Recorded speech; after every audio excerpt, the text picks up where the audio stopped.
τη βρίσκεις σεξι. Όμως όσο περισσότερο μιλάτε, τόσο περισσότερο έχεις αρχίσει να προβληματίζεις για το πώς θα εκφράσεις τις προθέσεις σου και το πότε. Είμαι ο Χρήστος από το Men of Style και σήμερα θα μιλήσουμε για το αν της αρέσεις. Προχώρα αποφασιστικά. Πάμε!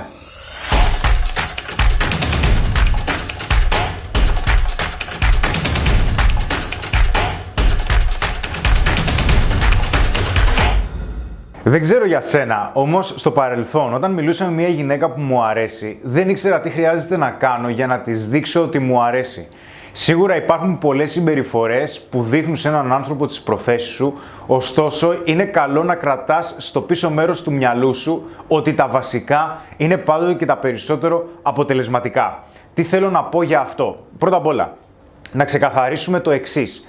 Υπάρχουν τρία πράγματα τα οποία παίζουν συνεχώς στο μυαλό μας όταν βρίσκουμε μια γυναίκα σεξι και προσπαθούμε να φλερτάρουμε μαζί της ενώ μιλάμε. Αυτό που σκέφτεσαι δεν είναι πως τη βρίσκεις μόνο εσύ σεξι, αλλά αρχίζεις και αμφισβητείς για το αν είσαι σεξι και εσύ και αν σε βρίσκει και εκείνη ελκυστικό. Είναι μία από τις πιο συχνές, πιο συνηθισμένες και πιο φυσιολογικές αμφιβολίες που έχουμε και ανασφάλειες όταν μιλάμε με μια γυναίκα που μας αρέσει.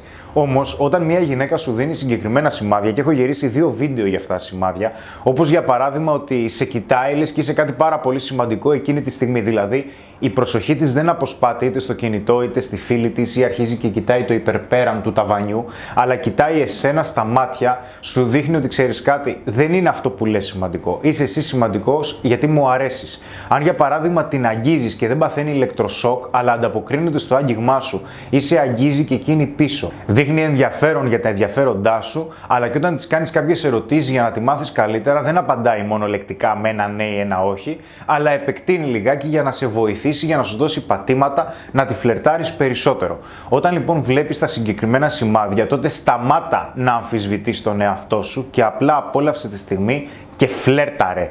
Μπορείς να της κάνεις κάποιο κομπλιμέντο. Δεν είναι κακό να κάνεις κομπλιμέντα. Αρκεί τα κομπλιμέντα να τα εννοείς, να μην είναι ψεύτικα μόνο και μόνο για να κερδίσεις την αποδοχή της και κυρίως να μην έχουν να κάνουν με την εξωτερική εμφάνιση. Ας έχουν να κάνουν με τη συμπεριφορά της ή τι βρίσκεις ενδιαφέρον στην προσωπικότητά της ή σε αυτά που σου λέει. Θα το πιάσεις το νόημα. Το δεύτερο που συμβαίνει όταν βρίσκουμε μια γυναίκα σεξι και εκείνη τη στιγμή μας παρουσιάζεται η ευκαιρία να τη φλερτάρουμε είναι το εξής. Πιστεύουμε πως αν εκφράσουμε το παραμικρό είδος ενδιαφέροντος ή αν ξεκαθαρίσουμε τις προθέσεις μας, τότε θα απορριφθούμε. Άκου, αν δεν ξεκαθαρίσεις τις προθέσεις σου θα απορριφθείς 100%. Γιατί η γυναίκα να σε πάρει από το χέρι και να σε καθοδηγήσει καθ' όλη τη διάρκεια του φλερτ, ας πούμε ότι είναι δύσκολο ή οι πιθανότητες είναι πολύ μικρές. Όταν λοιπόν σκέφτεσαι τι μπορεί να συμβεί και είναι αρνητικό αυτό που μπορεί να συμβεί, δεν υπάρχει περίπτωση να εκφραστείς και κυρίως θα χάνεις τις ευκαιρίες που σου παρουσιάζονται. Καλύτερα να διεκδικήσεις αποφασιστικά μία ευκαιρία που σου παρουσιάζεται και να απορριφθείς παρά να απορρίψεις εσύ ο ίδιος τον εαυτό σου. Καλύτερα η γυναίκα να απορρίψει την έκφραση των προθέσεών σου, το ενδιαφέρον σου, γιατί εκείνη δεν ενδιαφέρεται και απλά έτυχε ρε παιδί μου να είναι κοινωνική, το οποίο θα το εξηγήσουμε, παρά να μην κάνεις κάτι, γιατί όταν διστάζεις, όταν παρουσιάζεις διστακτικότητα στην έκφραση των προθέσεών σου, ειδικά σε μια γυναίκα που σου αρέσει, σε στοιχιώνει. Θα πας σπίτι και θα σκέφτεσαι συνεχώς και αν είχε γίνει εκείνο, και αυτό το αν είναι πολύ βαρύ φορτίο όταν δεν εκφραζόμαστε. Ο τρίτος τρόπος σκέψης που έχουμε όταν μας αρέσει μια γυναίκα και τη φλερτάρουμε και θέλουμε κυρίως να εκφράσουμε πως μας αρέσει, είναι πως δεν βρίσκουμε την κατάλληλη στιγμή να εκφράσουμε τις προθέσεις μας. Και εδώ είναι λιγάκι που θέλω να μείνω, δεν υπάρχει κατάλληλη στιγμή για να εκφράσεις τις προθέσεις σου. Αυτό που χρειάζεται να θυμάσαι είναι 2 πράγματα όταν βρίσκεις μια γυναίκα σεξι, σου αρέσει και θέλεις να κινηθείς αποφασιστικά. Είναι 2 οι πυλώνες και είναι πάρα πολύ σημαντικοί. Πρώτον, ναι μεν χτίζεις φιλική οικειότητα, αλλά δεν πρέπει να σε δει φιλικά. Και το δεύτερο, που είναι πάρα πολύ σημαντικό, ανεξάρτητα του χρονικού διαστήματος που μιλάτε, γιατί μπορεί λόγω συνθηκών να μιλάτε 5 με 10 λεπτά ή μπορεί να μιλάτε και περισσότερο, πάντα της ζητάς, πάντα προτείνεις να την ξαναδείς. Ακίνη τη στιγμή και φιλική οικειότητα να έχει υπάρξει, χωρίς να έχεις δείξει ότι τη βλέπεις και κάτι παραπάνω, δηλαδή υπάρχει κάποια έλξη ανάμεσά σας ή να της πεις για παράδειγμα ότι ξέρεις τι, αυτό που κάνεις ή ο τρόπος που συμπεριφέρεσαι είναι σεξι ή το φόρεμά σου είναι σεξι. Αντί λοιπόν για να της δείξεις ερωτικό ενδιαφέρον με κάποιο τρόπο, απλά τη ζητάς να την ξαναδείς. Και αυτός είναι ένας από τους βασικότερους τρόπους για να κινηθείς αποφασιστικά σε περίπτωση που σου αρέσει μια γυναίκα. Αρχικά, ναι, μεν δημιουργείς φιλική οικειότητα γιατί είναι πολύ σημαντικό, δηλαδή της μιλάς σαν να είναι κάποια η οποία.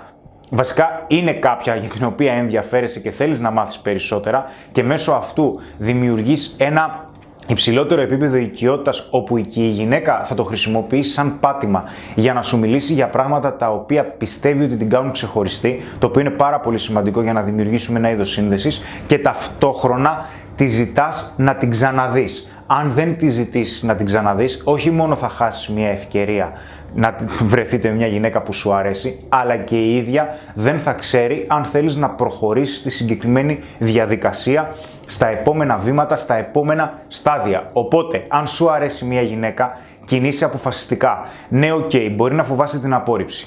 Μπορεί να μην ξέρεις πώς χρειάζεται να επικοινωνήσεις, που εκείνη τη στιγμή δεν χρειάζεται να έχεις απίστευτες επικοινωνιακές δεξιότητες. Χρειάζεται απλά να μοιραστείς πληροφορίες και απόψεις μαζί της για τον εαυτό σου, αλλά και για τον εαυτό της. Να μιλήσετε, να περάσετε καλά.